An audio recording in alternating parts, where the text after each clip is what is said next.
Bismillahirrahmanirrahim. Assalamualaikum warahmatullahi wabarakatuh. Alhamdulillahirabbil alamin. Allahumma shalli ala Muhammad wa ala ali Muhammad. Segala puji bagi Allah, Tuhan semesta alam yang telah mempersatukan kita kembali dalam kajian Sekolah Intelektual Tafsir Al-Qur'an bersama guru kita Ustaz Hasyim Asy'ari. Assalamualaikum warahmatullahi wabarakatuh, Ustaz. Waalaikumsalam warahmatullahi wabarakatuh. Alhamdulillah Ustaz, kita bisa bertemu lagi ya setelah di bulan Ramadan kemarin. Alhamdulillah kita telah menuntaskan saum sebulan penuh gitu ya Ustaz ya. Dan kita memasuki di bulan baru gitu ya, bulan Syawal gitu kan. Barangkali ada doa terlebih dahulu setelah kita menyelesaikan bulan Ramadan dan kita akan menghadapi bulan-bulan yang akan ke depan, seperti apa Ustaz? Silakan.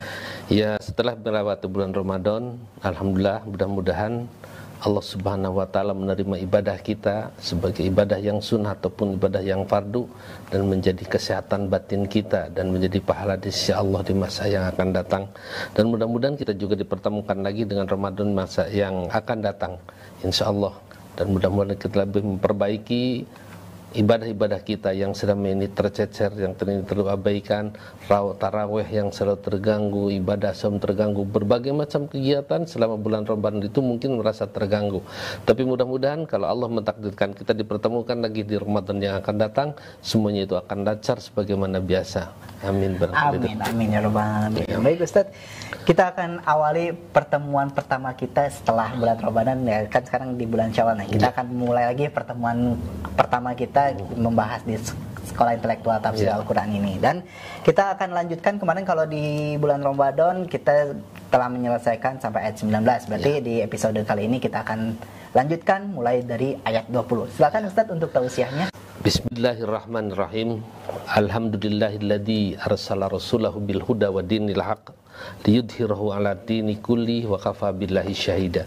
Asyhadu an la ilaha illallah wahdahu la syarikalah wa asyhadu anna Muhammadan abduhu wa rasuluhu alladzi la nabiyya ba'da.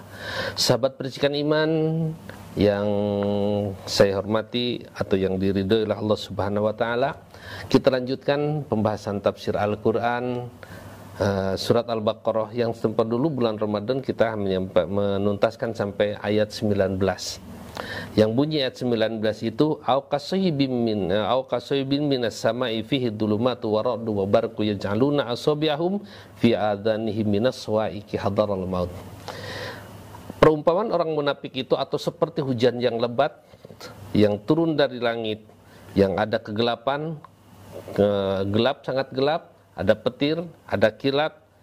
Mereka menjadikan tangan-tangan mereka, jari-jari mereka menutup telinga-telinga mereka karena takut mati. Padahal Allah itu meliputi, mengawasi dan menguasai terhadap orang-orang yang kafir. Nah, untuk yang selanjutnya masih juga perbandingan tamsil yang Allah berikan. Yakadul barqu yahtafu absarahum kullama adha'a lahum masyaw fi wa idza adlama 'alaihim qamu walau sya'allahu ladhahaba bisam'ihim wa absarihim innallaha 'ala kulli syai'in qadir. Yang apabila dialih dalam bahasa kita, yakadul barku, hampir saja, al barku kilat atau juga petir, yahtafu absarahum, menyambar kepada pandangan mereka.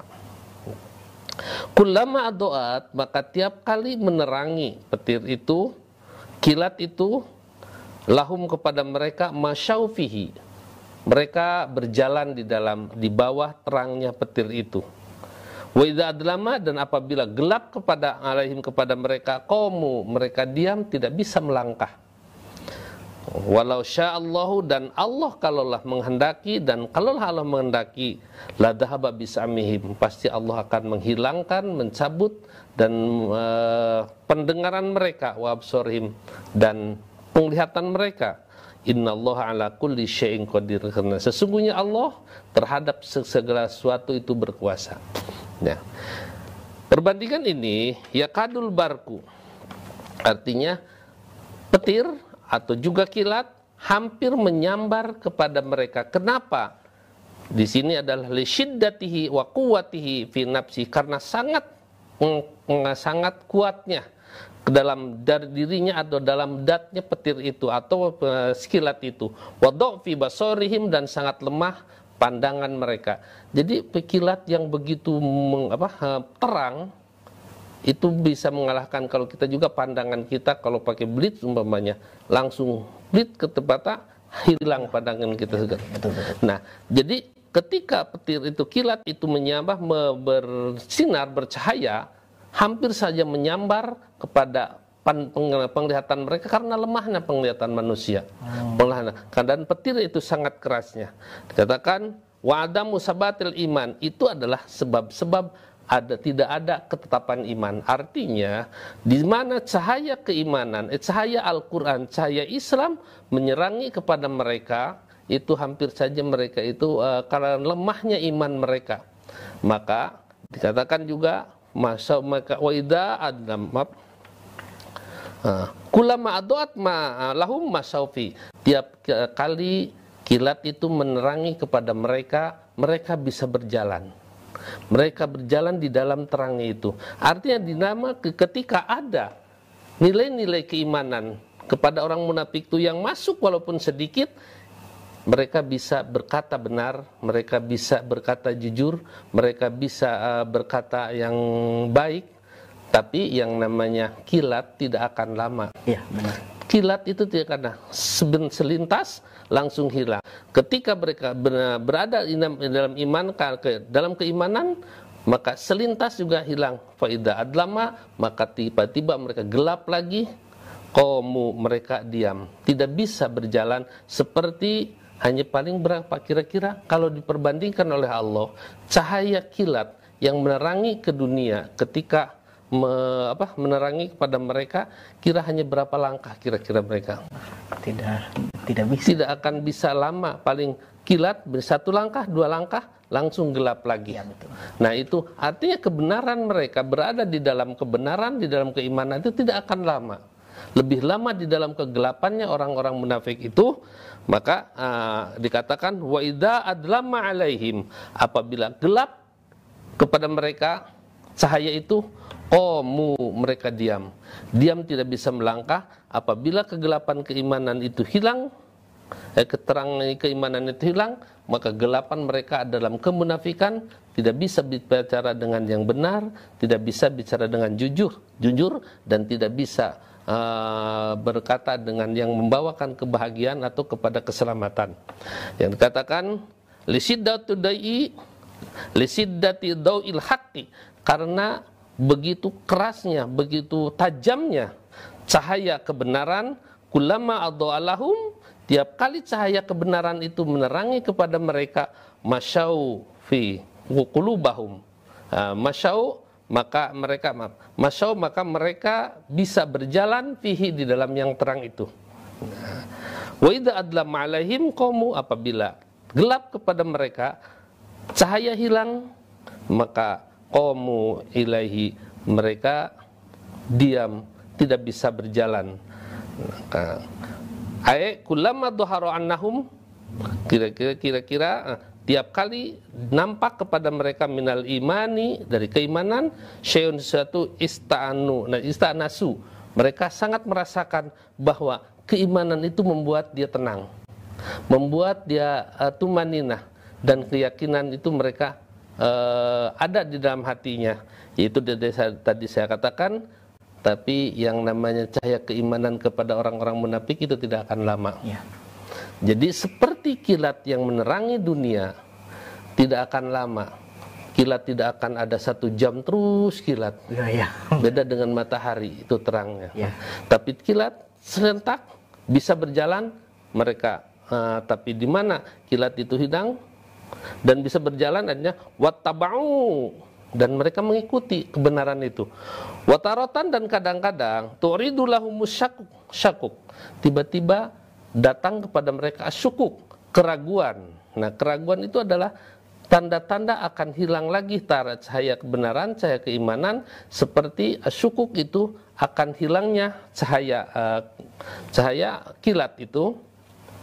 Adlamat, maka tiba-tiba kalau sudah datang lagi rasa ragu, adlamat, gelap lagi bagi mereka, yaitu ala qulubihim, gelap terhadap hati mereka, waqafu, maka mereka diam, dalam kegelapan itu tidak bisa memberikan penerangan, tidak bisa menunjukkan mana yang hak, mana yang batil, mana yang haram, mana yang halal, mana yang baik, mana yang buruk, sudah tidak akan bisa lagi mereka, maka disebut qamu. Karena itu walau sya'allahu ladhahaba bisam'ihim wa absarihim, dan kalaulah Allah menghendaki pasti Allah akan menghilangkan atau mencabut pendengaran mereka, penglihatan mereka, karena Allah terhadap segala sesuatu itu berkuasa. Kalau Allah menghendaki, ya dikatakan di sini walau sya'allahu, kalaulah Allah menghendaki, tentunya akan mencabut dari manusia itu pandangan mereka, pendengaran mereka langsung sekalian, atau dicabut sama sekali di dalam dari keimanannya.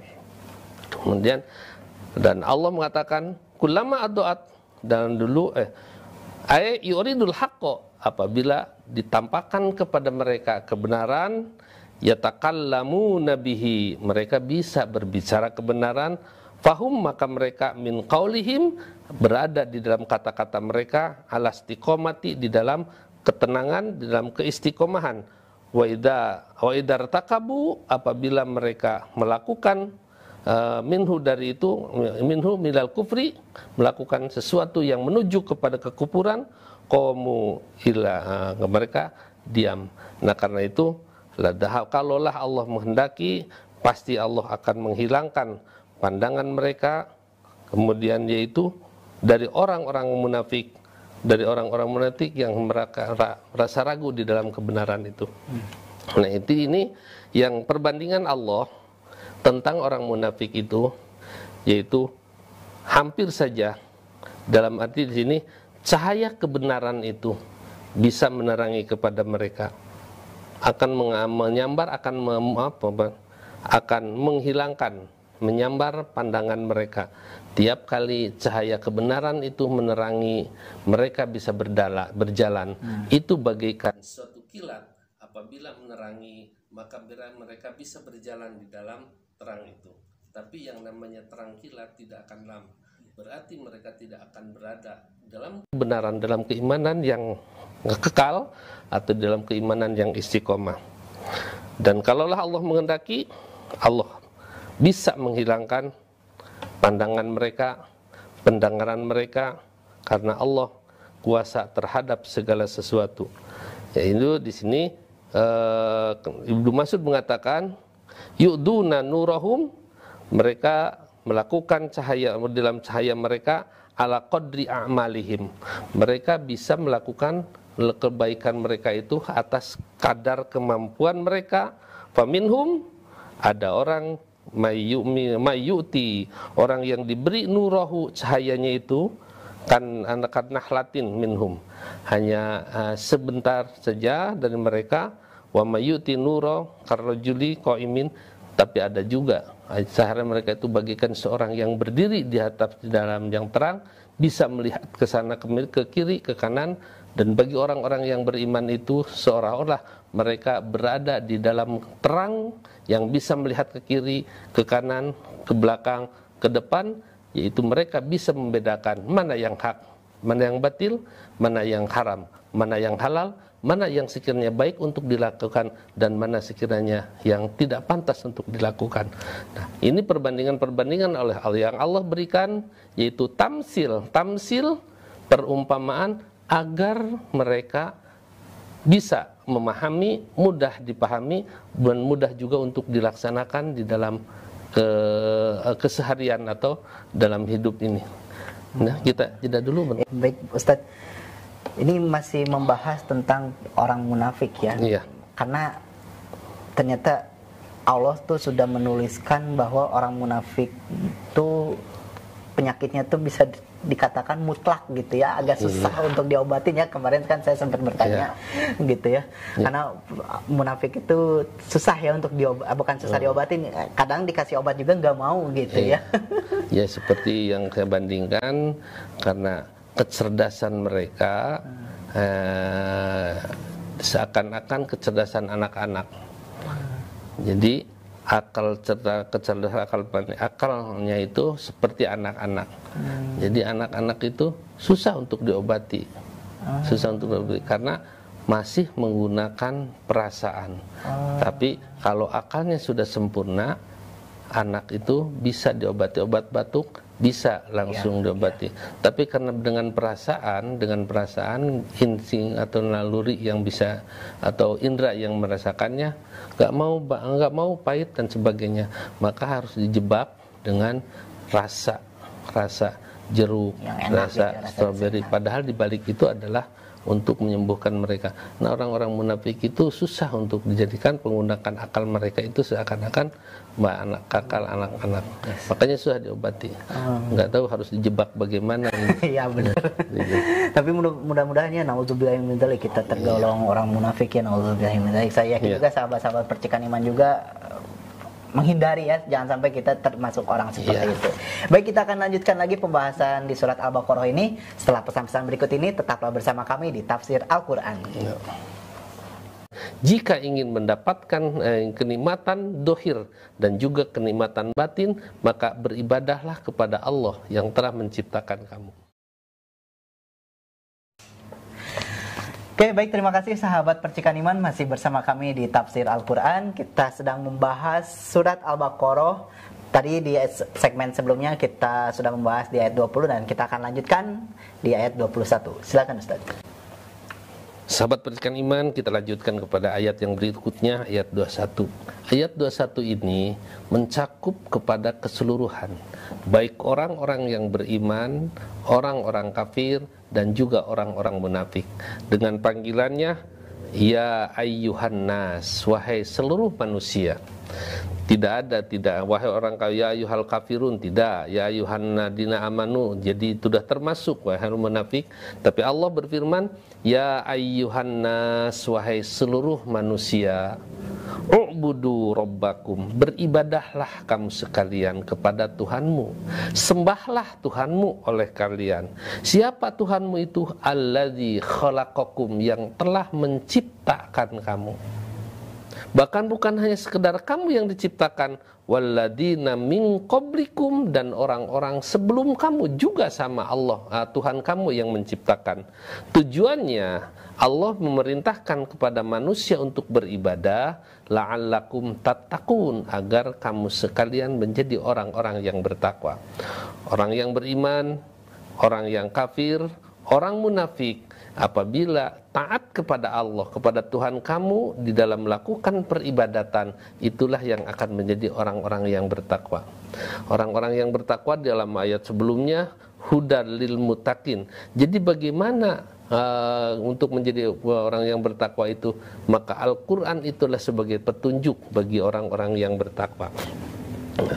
Allah memerintahkan, artinya bi'annahu ta'ala huwal mun'imu, karena Allah Ta'ala itu yang memberi nikmat ala ibadihi, ala abdihi, kepada hamba-hambanya, bikhrajihim, dengan mengeluarkannya mereka dari tidak ada, minal adami, dari tidak ada, ilal wujudi, kepada ada. Nah, jadi sembahlah oleh kamu sekalian Tuhan kamu yang telah menjadikan kamu dari tidak ada menjadi ada. Wa isyawa alal wujudi, kepada wujud alaihim min amin dohir, ada kenikmatan yang dohir, wal batin, dan juga yang batinah. Kenikmatan yang dohir yang sudah kita rasakan, ada juga kenikmatan yang batin, kenikmatan yang hati naluri. Seperti begini, kenikmatan yang dohir ketika kita makan, ketika kita minum, ketika kita memakan sesuatu, tidur, itu ada nikmat. Nah, itu nikmat batin, nikmat dohir, tampak sekali dirasakan oleh badan. Tapi ada nikmat batin ketika kita telah melakukan suatu ibadah kepada Allah. Ada kenikmatan enggak? Ada. Nah, itulah kenikmatan. Ya. Apa yang dirasakannya bukan oleh badan kita, bukan oleh fisik kita, bukan dohir, tapi nikmat batin. Nah, Allah itu adalah yang memberikan kenikmatan. Jika ingin mendapatkan kenikmatan dohir dan juga kenikmatan batin, maka beribadahlah kepada Allah yang telah menciptakan kamu. Nah, nikmat batin itu memang banyak. Ketika kita menolong kepada orang lain, memberikan bantuan kepada orang lain, itu terasa nikmat. Ya. Tapi apa yang dirasakan nikmat bahasa fisik? Bukan. Tapi itulah nikmat batin. Nah, karena itu Allah memberikan nikmat yang menjadikan kamu sekalian dari tidak ada menjadi ada. Kemudian itulah merupakan awal kenikmatan. Sebab bisa kita mendapatkan kenikmatan kalau kita ada. Kalau kita tidak ada, tidak mungkin. Nah, kemudian nikmat dohirnya dan juga nikmat batin. Jika ingin merasakan nikmat batin, jadilah orang yang bertakwa, jadilah orang yang beribadah kepada Allah, maka akan merasakan banyak nikmat batin. Nah, kemudian Allah mengatakan, "Fakhrajalahum minan anwa'i wal zuru'i was samari." Dan itulah Allah menjadikan untuk kamu sekalian berbagai macam tanaman, itu akan dirasakan nikmat batin. Wa ma huwa musyahadatur rizqan lahum. Itulah yang kita bisa saksikan merupakan rizki bagi mereka. Memang Allah menciptakan manusia, bahkan bukan hanya sekedar manusia, jin juga adalah tujuannya untuk beribadah. Wa ma khalaqtul jinna wal insa illa liya'buduni. Tidaklah aku menciptakan jin dan manusia kecuali mereka untuk beribadah kepadaku. Ibadah artinya mengabdi. Ibadah itu sebenarnya kalau dalam Islam melakukan suatu perbuatan yang diperintahkan oleh Allah. Walaupun mereka mengatakan ibadah, kul ya ayyuhal kafirun la a'budu ma ta'budun, aku tidak akan menyembah kepada apa yang kamu sembah. Nah, tapi kepada orang kafir salah menyembah itu, ya nantinya yu'badu bi ghairi haq, beribadah yang tidak dengan hak. Sedangkan yang hak itu, yang benar itu ibadah apa yang diperintahkan oleh Allah, melakukan sesuai yang diperintahkan oleh Allah melalui nabinya. Nah, sebenarnya kalau mereka itu yang dikatakan oleh mereka ibadah itu yattabi'ul hawa, mereka mengikuti hawa nafsu pada dasarnya. Seperti kalau umat Islam bukan mengikuti hawa nafsu, walaupun ada sebagian umat Islam mengikuti hawa nafsu. Seperti ada orang menganggap umat Islam itu melakukan tawaf di Ka'bah, itu kan buktinya sama dengan orang-orang lain, agama lain menyembah batu. Bukan sebenarnya. Orang Islam melakukan suatu ibadah, melakukan suatu tawaf dan mencium Hajar Aswad bukan karena Hajar Aswadnya, tapi itu adalah perintah Allah untuk melakukan seperti itu. Berbeda dengan agama-agama yang lain menyembah patung. Apakah memang Tuhan mereka memerintahkan seperti itu? Tidak. Seperti patung disembah oleh mereka, melakukan itu dan ini, termasuk orang-orang juga Nasrani melakukan nyanyi. Apakah itu memang perintah dari Tuhan mereka? Tentu tidak. Nah, bahkan umat Islam juga kadang-kadang melakukan suatu ibadah yang tidak diperintahkan oleh Allah, pada hakikatnya bukan ibadah. Saum ini, ada nggak perintah dari Allah? Itu bukan ibadah.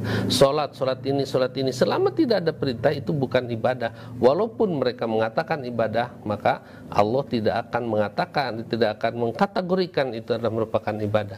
Ibadah itu adalah melakukan suatu perintah Allah dan juga menjauhi atau melakukan atau menjauhi apa yang Allah larang, itu merupakan ibadah. Ibadah itu juga ada ibadah yang sebenarnya yang mahdoh, yang dulu pernah saya katakan, yang sudah ditetapkan caranya, waktunya, tidak bisa dirubah-rubah. Dan juga yang ghair mahdoh, ada perintah tapi tidak dikatakan, tidak disebutkan, tidak dicontohkan cara-caranya. Seperti yang saya katakan, birrul walidain, berbuat baiklah kamu kepada orang tua.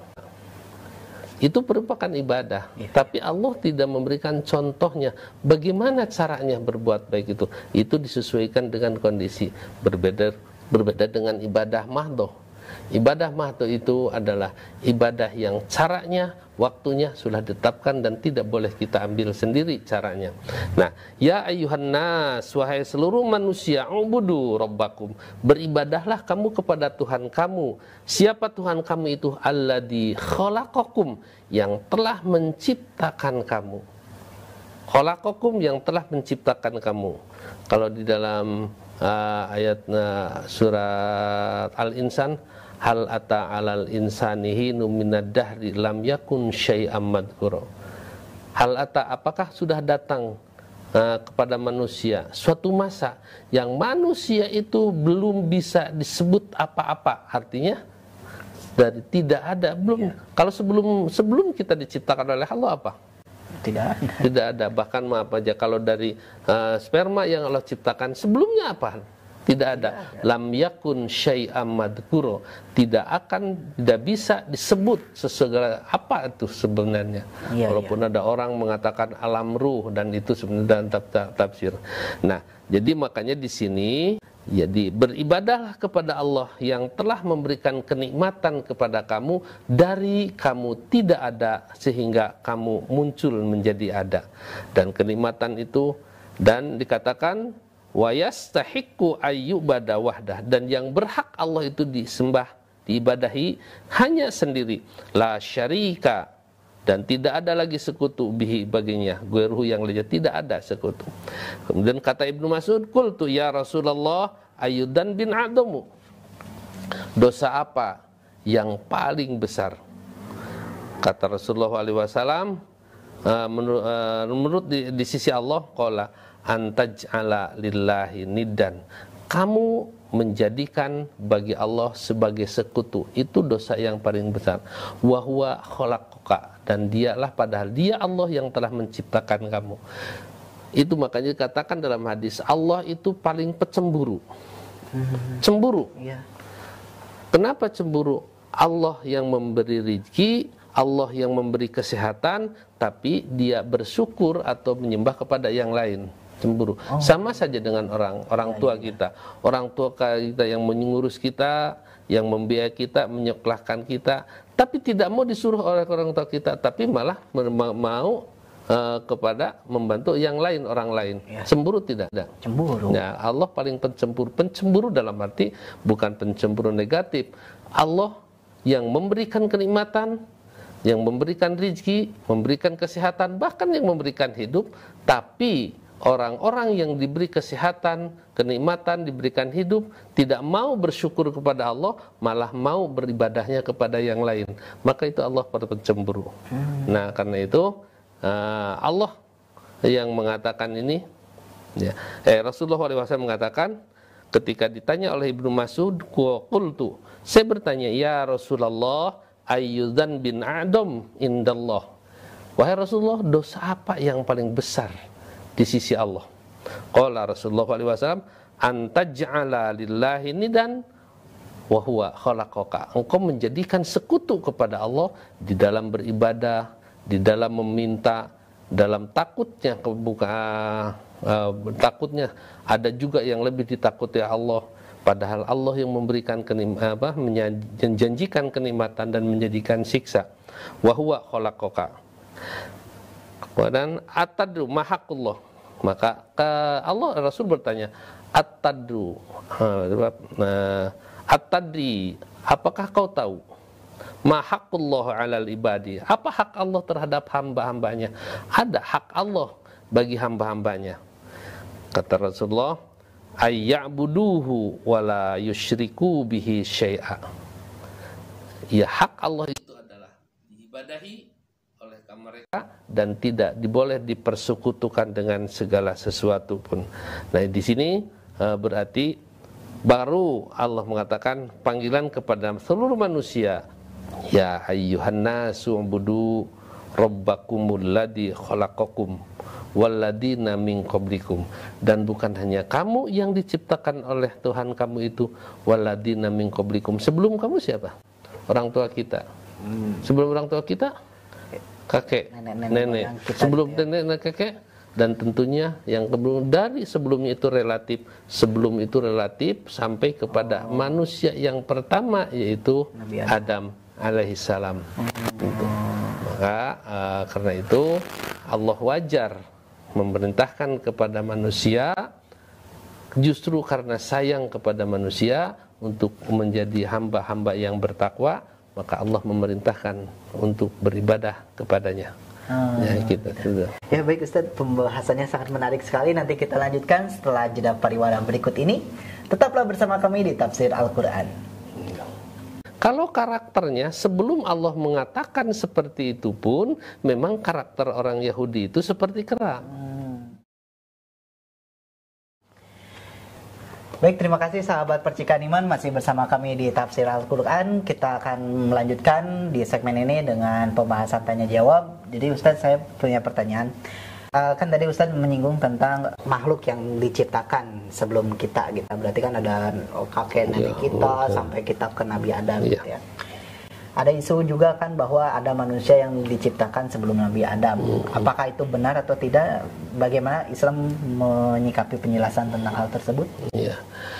Kalau kita melihat pada atau merujuk kepada ayat Al-Quran, ketika Allah berencana menciptakan manusia, wa idh qala rabbuka lil malaikati inni ja'ilun fil ardi khalifah.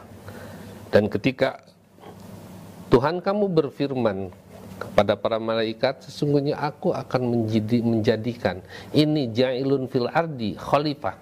Khalifah di sini adalah manusia yang akan mengelola dunia ini. Sebab dunia itu berbagai macam potensi. Banyak potensi dunia ini yang tidak akan bisa dimanfaatkan kecuali oleh manusia. Kalau dunia ini dikelola oleh malaikat, tidak akan ada transportasi, tidak akan ada perkebunan, tidak akan ada pabrik. Jin juga tidak akan perlu mereka transportasi. Makanya manusia, nah untuk menjadi khalifah ini, yang khalifah ini artinya pengganti, mengelola. Nah, ketika Allah berfirman kepada malaikat seperti itu, seakan-akan malaikat protes, mengatakan dan seolah-olah tahu bahwa yang akan diciptakan oleh Allah itu adalah makhluk atau manusia yang akan merusak. Qalu, malaikat berkata, ataj'alu fiha may yufsidu fiha wa yasfiku dima. Apakah kau akan menciptakan di dunia ini yang akan merusak dan akan saling pentumpahan darah? Allah mengatakan, qala inni a'lamu ma la ta'lamun. Aku lebih tahu dari apa yang kamu tidak tahu. Nah, jadi kata-kata malaikat ini yang dijadikan dalil oleh mereka bahwa malaikat sudah tahu makhluk yang sebelumnya sudah ada yang merusak. Kemudian Allah akan menjadikan lagi dari kalimat qalu ataj'alu fiha may yufsidu fiha wa yasfiku dima. Apakah engkau akan menciptakan makhluk yang akan merusak di muka bumi dengan saling pertumpahan darah? Kata Allah, aku lebih tahu apa yang kamu sekarang tidak tahu. Nah, dari mana malaikat tahu bahwa manusia itu akan saling pertumpahan darah, akan merusak? Kalau memang kata mereka tidak ada contoh yang sebelumnya, manusia yang sebelumnya, yang mereka mengatakan ada banul jin. Padahal malaikat itu sadar ketika Allah mengatakan menciptakan Adam, wa 'allama Adamal asma'a, dan ketika Allah mengatakan kepada kullaha semua nama-nama, maka menyodorkan kepada malaikat, ambiuni bi asma'i haulai. Coba malaikat, katakan nama-nama semua ini. Malaikat mengatakan, qalu la ilma lana. Tidak ada pengetahuan, tidak ada sesuatu yang aku tahu, illa ma'allam tanah, kecuali apa yang telah engkau beritahukan kepadaku. Artinya ketika malaikat mengatakan manusia akan saling bertumpahan darah itu bukan dari contoh yang sebelumnya, tapi Allah memberitahu sebab malaikat la ilma lana, tidak ada pengetahuan, tidak ada yang saya tahu, illa ma'allam tanah, kecuali apa yang telah kau beritahukan kepadaku. Artinya Allah akan menciptakan manusia itu dengan segala karakter dan segala kebutuhannya, dan itulah yang diketahui setelah Allah memberitahu kepada malaikat. Itu dalam tafsir.